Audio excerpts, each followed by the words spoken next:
जय यीशु की। मैं हूं प्रियंका डामोर और आप देख रहे हैं रेडियो वेरितास एशिया की हिंदी सर्विस। कलीसिया समाचार में आप सभी का स्वागत है। कलीसिया समाचारों में प्रमुख है, पोप फ्रांसिस ने वेटिकन के ट्यूटोनिक कब्रिस्तान से मृत विश्वासियों के लिए प्रार्थना की। रूसी हमलों के बीच यूक्रेनी कलीसिया की मदद। आयरलैंड में एक भारतीय पुरोहित पर चाकू से हमला किया गया। कारितास बांग्लादेश चक्रवात सितरंग से पीड़ित लोगों की कर रहा है सहायता। वरिष्ठ पत्रकार जॉन दयाल ने ICPA पत्रकारिता पुरस्कार 2022 जीता। कैथलिक समाज ने मृत विश्वासियों का पर्व भक्तिमय भाव से मनाया। विनियम विरोध में कैथलिक पुरोहित ने विदेशी सहायता के आरोप से इनकार किया। राहुल गांधी ने कहा, भारत जोड़ो यात्रा भारत की आत्मा की तीर्थ यात्रा है। बेंगलोर में association of Franciscan family in India ने वित्तीय प्रबंधन पर प्रशिक्षण आयोजित किया।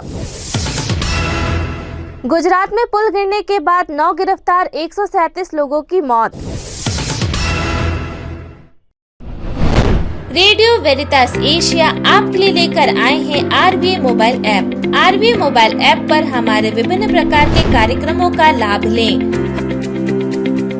हमसे जुड़े और एशियाई ईसाईयत की आवाज का हिस्सा बने। आज ही ऐप स्टोर एवं प्ले स्टोर से RVA मोबाइल ऐप डाउनलोड करें।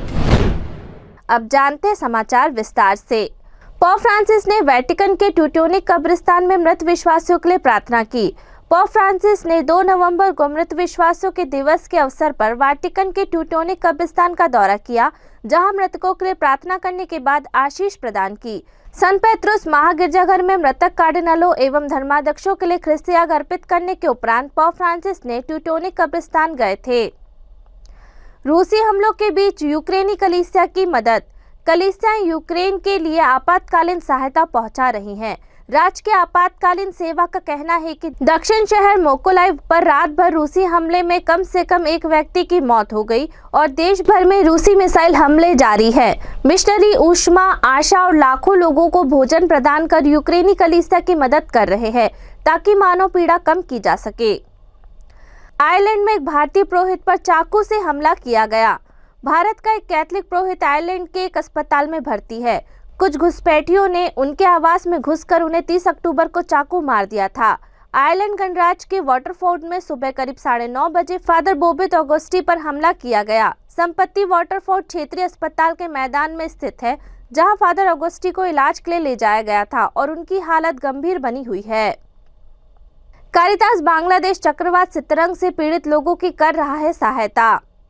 कैथलिक चर्च की सामाजिक कार्य शाखा कारितास बांग्लादेश ने देश भर में चक्रवात सितरंग से प्रभावित हजारों लोगों को खाद्य सहायता वितरित की।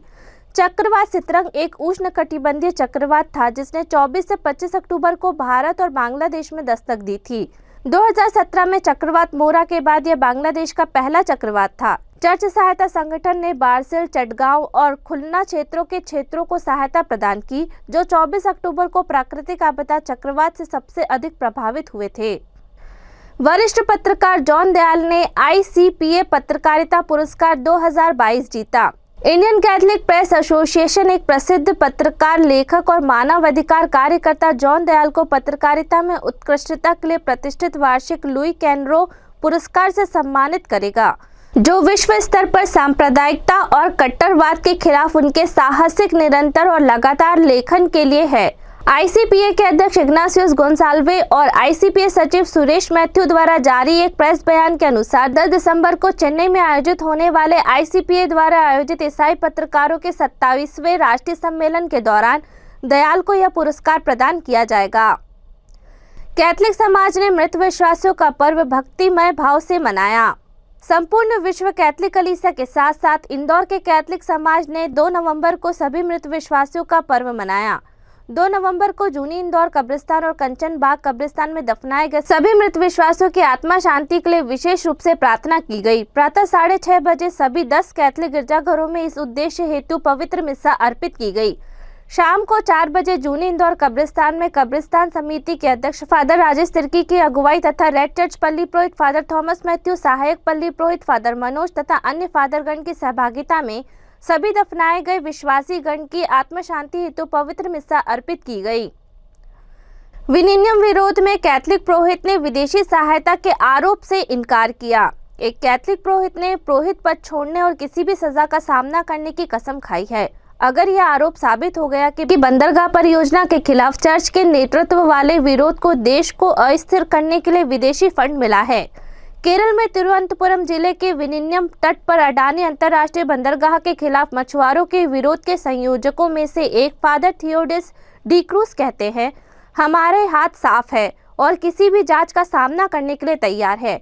केरल की कम्युनिस्ट नीट सरकार द्वारा पुनर्वासन की उनकी मांगों को स्वीकार करने से इनकार करने के बाद 20 जुलाई को सैकड़ों हजारों मछुआरों और उनके परिवार के सदस्य निजी बंदरगाह के निर्माण का विरोध कर रहे हैं। फादर डिक्रूज ने 1 नवंबर को बताया, हमारा विरोध अब 105वें दिन में प्रवेश कर गया है और हमें अच्छा जन समर्थन मिल रहा है, लेकिन हम पर देश और उसके विकास को अस्थिर करने की विदेशी फंड स्वीकार करने का आरोप लगाया जा रहा है। राहुल गांधी ने कहा, भारत जोड़ो यात्रा भारत की आत्मा की तीर्थ यात्रा है। भारत जोड़ो यात्रा गंभीर संकट के समय भारत की आत्मा की तलाश के लिए एक तपस्या है, राहुल गांधी कहते हैं, जो कन्याकुमारी से कश्मीर तक की यात्रा कर रहे हैं।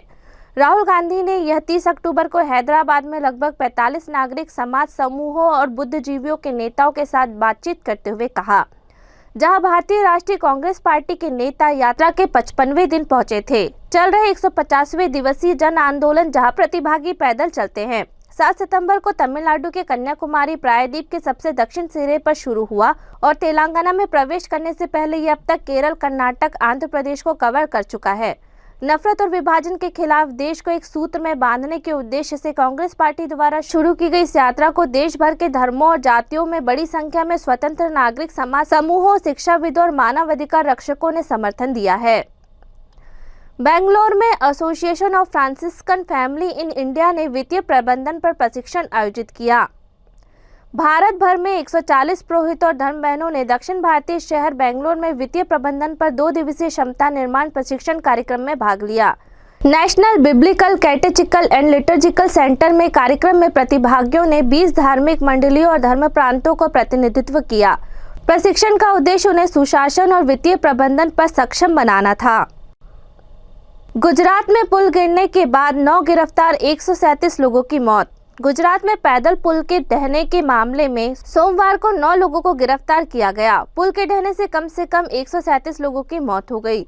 पुल जो नवीनीकरण के कुछ दिन पहले फिर से खुल गया था, रविवार शाम को ढह गया, जिससे सैकड़ों लोग नदी में गिर गए या अंधेरे में मदद के लिए चिल्लाते हुए मलबे से चिपक गए। वरिष्ठ पुलिस अधिकारी अशोक कुमार यादव ने एक बयान में कहा कि 9 लोग मोरबी में पुल का रखरखाव करने वाली कंपनी से जुड़े हैं और गैर इरादन हत्या के लिए जांच की जा रही है।